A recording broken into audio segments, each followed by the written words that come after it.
Traffic ತೊಂದರೆಗೆ ಜನ ಸಾಮಾನ್ಯರು ಸಿಕ್ಕಾಕತ್ತೆ, ನಮಗೆ ಗೊತ್ತಾಗಲ್ಲ. ಯಾಕಂದ್ರೆ ನಮ್ಮನ್ನು ಪೊಲೀಸ್ನವ್ರು ಬಿಡಿಸ್ಬಿಡ್ತಾರೆ. ಇಲ್ಲ, ನಾನು ಅದಕ್ಕೆ ನನಗೆ ಜೀರೋ ಇಲ್ಲ, ಜೀರೋ ಟ್ರಾಫಿಕ್ ಇಲ್ಲ ನನಗೆ, ನಾಟ್ ಜೀರೋ ಟ್ರಾಫಿಕ್. ಬಟ್ ಪೊಲೀಸ್ನವ್ರು ಆಗುವೆ ಅಲ್ಲೆಲ್ಲ ನಿಂತ್ಕೊಂಡು ಬಿಡಿಸ್ಬಿಡ್ತಾರೆ. No zero traffic, no zero traffic to the chief minister and to the home minister. ಬೇರೆ ಮಿನಿಸ್ಟರ್ಗಳಿಗೂ ಹೇಳ್ಬಿಟ್ಟಿದ್ದೀನಿ ಯಾರು ಜೀರೋ ಟ್ರಾಫಿಕ್ ಇರಬಾರ್ದು. ಆದ್ರೂ ಪೊಲೀಸ್ನವ್ರು ನಾವು ಹೋಗುವಾಗ ಇದು ಮಾಡ್ಬಿಡ್ತಾರೆ, ಸಿಗ್ನಲ್ ಫ್ರೀ ಮಾಡ್ಬಿಡ್ತಾರೆ. ಹೇಳಿದ್ದು ಒಂದೇ ಆಗಲ್ರಿ, ಇಡೀ ರಸ್ತೆನೆ ಖಾಲಿ ಮಾಡಿಸ್ಬಿಡೋದಕ್ಕೂ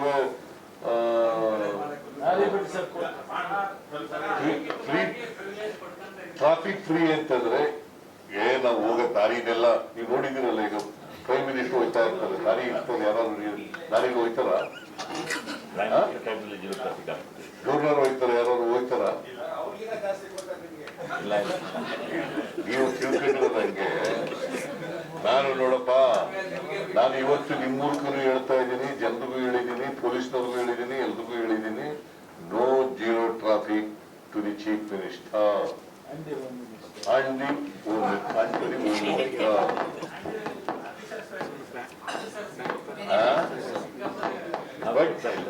ಪೊಲೀಸ್ನವರು ಟ್ರಾಫಿಕ್ ನಿಲ್ಸಲ್ಲ, ಬಟ್ ನಮ್ಗೆ ದಾರಿ ಮಾಡ್ಕೊಡ್ತಾರೆ. ಎರಡೂ ಒಂದೇ ಆಗಲ್ರಿ, ಎರಡೂ ಒಂದೇ. ಈಗ ಸಿಗ್ನಲ್ಗಳಲ್ಲಿ ಎಲ್ಲ ವೆಹಿಕಲ್ಗಳು ತಡೆದು ಬಿಡ್ತಾರೆ, ನಮ್ಗೆಲ್ಲ ಫ್ರೀ ಬಿಟ್ಬಿಡ್ತಾರೆ ಎಲ್ಲ ರಸ್ತೆಗಳನ್ನೆಲ್ಲ.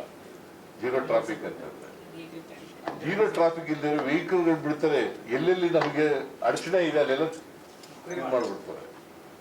ಸೊ ಅದು ಒಂದೇ ಆಗಲ್ಲ. Zero traffic is different. ನಾನು ಅದನ್ನೂ ಮಾಡಬೇಡಿ ಅಂತ ಹೇಳ್ತೀನಿ ಪೊಲೀಸ್ನವ್ರು. ಈಗ ನಿಮ್ಗೆ ಹೆಂಗೆ ಮಾಡ್ತಾರೆ ಹಂಗೆ ನಮಗೂ ಮಾಡ್ತೀವಿ.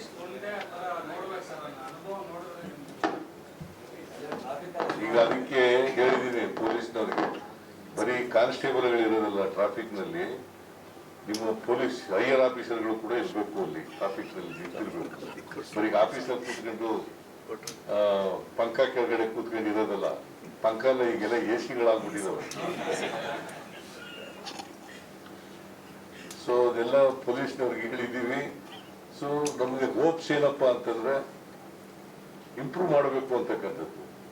ಪೊಲೀಸ್ನವ್ರು ನಮ್ಮ ಪೊಲೀಸ್ ಕಾನೂನು ವ್ಯವಸ್ಥೆಯನ್ನ ಇಂಪ್ರೂವ್ ಮಾಡಬೇಕು ಅಂತಕ್ಕಂಥದ್ದು ನಮ್ಮ ಉದ್ದೇಶ. ಅದಕ್ಕೋಸ್ಕರ ಎಲ್ಲ ಪ್ರಯತ್ನಗಳನ್ನು ಕೂಡ ಮಾಡ್ತೀವಿ. ಪೊಲೀಸ್ನವರು ಕೋಆಪರೇಟ್ ಮಾಡ್ತಾರೆ ಅಂತಕ್ಕಂಥ ನಂಬಿಕೆ, ವಿಶ್ವಾಸ ಇದೆ.